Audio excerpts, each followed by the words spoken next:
नमस्कार, next 9 news देख रहे हैं आप। मैं हूं आपके साथ प्रांशी राठौर।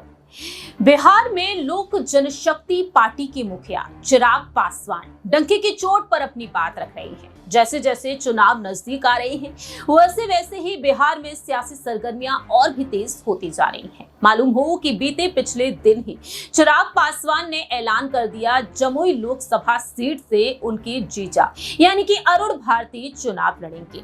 वहीं अब यहां पर एक बार फिर से कयास अटकलें तेज हैं। नजरें टिकी हुई हैं चिराग पासवान और उनके चाचा पशुपति पारस पर। क्या पशुपति पारस और चिराग पासवान हाथ मिलाते हुए देखे जाएंगे या फिर नहीं? दरअसल आपको बता दें कि बार बार चिराग पासवान से यही सवाल पूछा जा रहा है कि अगर पशुपति पारस अपनी रणनीतियों में बदलाव कर देते हैं, अगर वह एक मौका एक बार फिर से देना चाहें तो क्या पशुपति पारस को वह देंगे? सबसे पहले यहाँ पर चिराग पासवान के कुछ बयान आपको सुना देते हैं कि पासवान यहाँ पर क्या कुछ कहते हुए नजर आए हैं। देखिए सर। एक परिस्थिति भाई आप सबके सामने है। मैं बहुत स्तर पर लड़ाई लड़ रहा हूँ। मेरी राजनीतिक लड़ाई एक तरफ, घर परिवार पार्टी को लेकर मेरी लड़ाई पिछले 2-2.5 सालों से आप सबके सामने है। मेरी जिंदगी सही मायनों में एक ऐसी खुली किताब है जिसका हर एक पन्ना मुझसे बेहतर बाकी सब ने पढ़ा है। कब मेरे साथ धोखा हुआ, कब मेरे साथ षड्यंत्र हुआ, कब परिवार में टूट, कब पार्टी में टूट और उसके बाद का मेरा संघर्ष, कुछ भी आप लोगों से नहीं छुपा।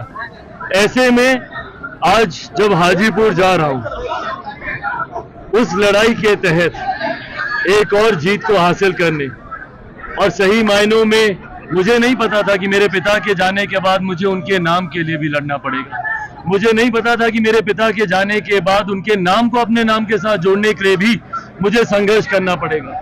पर आज जब पार्टी को कहीं ना कहीं इस पड़ाव पर सफलता हासिल हुई है, उसको और मजबूत करने के लिए बड़ी जिम्मेदारी निभाने वहां जा रहा हूं। पर हाँ, जमुई के प्रति अपनी जिम्मेदारियों से भाजपा के नजदीक पहुंच चुके, पहले दूर थे, तो क्या लगता है आपके जो वोट शेयर है उसको लेकर भाजपा काफी आपके साथ आना चाहते हैं? इसी को कहते हैं सत्यमेव जयते। सच्चाई की जीत होती है हमेशा। जिस तरीके से मेरे अपनों के ही द्वारा कुछ षड्यंत्र मेरे पार्टी के खिलाफ रचे गए, मेरे अपने अगर मेरे साथ होते तो संभवतः मेरा परिवार भी कभी नहीं टूटा। पर वो परिस्थितियां अलग थी। मैं ये मानता हूँ कि व्यक्ति नहीं, समय बलवान होता है। समय का पहिया उस वक्त कुछ और था, पर आज जिस तरीके से ये घटना चक्र घटा है, इसमें कहीं ना कहीं जस्टिस प्रिवेल हुआ। बड़े चुनाव का सामना करने जा रही है इस बार, पिताजी साथ में नहीं है, क्या कॉन्फिडेंस के साथ जाएंगे? देखिए, ये आपने बात सही बोली। आज जब साईं दरबार में भी आया हूँ तो उनकी वही यादें कौंध रही हैं। पिछली बार जब आया था तो पापा के साथ ही आया था यहाँ पर, और आज जब वो नहीं है, यकीनन उनकी कमी, उनकी जगह, उनके स्थान को कोई और कभी नहीं भर सकता। पर उन्हीं का ही आशीर्वाद है जो मुझे ताकत देता है, उन्हीं का आशीर्वाद ही है जो मुझे तमाम विपरीत परिस्थितियों के बाद यहाँ पर लेकर आया। और उम्मीद ही नहीं, विश्वास है कि पापा के हर एक सपने को मैं पूरा करूँगा। पीएम मोदी जी आप उनके हनुमान हैं, आप मानते हैं? क्या वो मानते हैं आपको हनुमान? देखिए, मुझे लगता है ये रिश्ता मेरा और मेरे प्रधानमंत्री के बीच बहुत खास है और बहुत व्यक्तिगत है। प्रधानमंत्री जी का जो मेरे प्रति स्नेह है, उन्होंने कई बार मेरे सामने उसको एक्सप्रेस किया। मुझे नहीं लगता बहुत ज़्यादा सार्वजनिक तौर पे मेरे प्रधानमंत्री अपनी भावनाओं को प्रकट करते हैं, पर कुछ समय पहले एनडीए की बैठक में जिस तरीके से उन्होंने मुझे गले लगाया और समय समय पर जब जब ज़रूरत पड़ी उन्होंने मेरा संरक्षण किया, और आज इस गठबंधन में मात्र एक सांसद की पार्टी होने के बावजूद जो उन्होंने मुझे सम्मान दिया, ये कहीं ना कहीं हमारे उस रिश्ते को और मजबूत करता है। राजनीति में चाहता हूँ कि इसमें बिहार में भी कहीं दिखाई दे रही है। बिल्कुल दिखाई दे रही है, यहाँ पर भी दिखाई दी, वहाँ पर भी दिखाई दे रही है। पर मैं बार बार इसी बात को कहता हूँ, जिनके साथ जनता है और जो सच के साथ है, उनको कभी कोई भी झुका नहीं सकता। क्षणिक भर के लिए संभवतः कठिनाइयाँ आती हैं, पर अंतोगत्वा जीत हमेशा सत्य की होती है। मेरे घर के बड़ों को ही ये फैसला करना है। पापा के जाने के बाद घर के सबसे बड़े वही हैं। उस वक्त परिवार से अलग होने का, मुझे पार्टी से अलग करने का फैसला भी उन्हीं का था। आज साथ आते हैं या नहीं आते हैं, ये फैसला पुनः आपने सुना कि किस तरह से पशुपति पारस को लेकर चिराग पासवान ने अपनी बात रखी। मालूम हो कि चिराग पासवान मीडिया के सामने ये बात भी साफ तौर पर कह चुके हैं कि मेरे परिवार में मेरी मां और मेरी बहन की रजामंदी भी काफी मायने रखती है।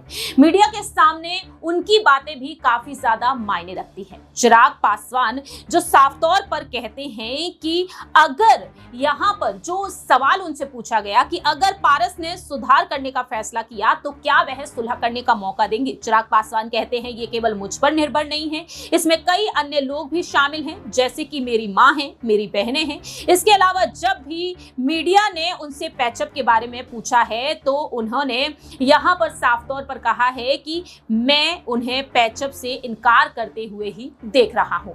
यानी कि चिराग पासवान की जो मां है और जो उनकी बहन है वह भी नहीं चाहती है कि पशुपति पारस उनके साथ आए।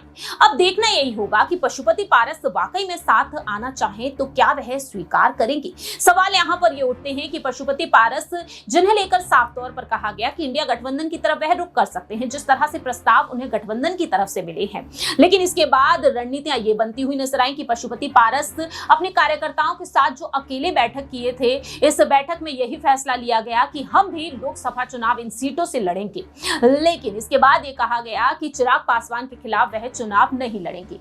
तो क्या यहाँ पर पशुपति पारस भी नरम होते हुए नजर आ रहे हैं? क्या चिराग पासवान का हाथ थामने के लिए संपर्क साधने की कोशिश उनकी तरफ से की जाएगी या फिर नहीं, ये सवाल हर किसी के मन में उठ रहा है। देखते हैं कि आने वाले दिनों में पशुपति पारस अपना फैसला, अपना रुख बदलेंगे या फिर नहीं, एनडीए गठबंधन में ही वह रहेंगे या फिर नहीं। फिलहाल इस खास रिपोर्ट में इतना ही। बाकी की तमाम अपडेट्स के लिए देखते रहिए नेक्स्ट 9 न्यूज।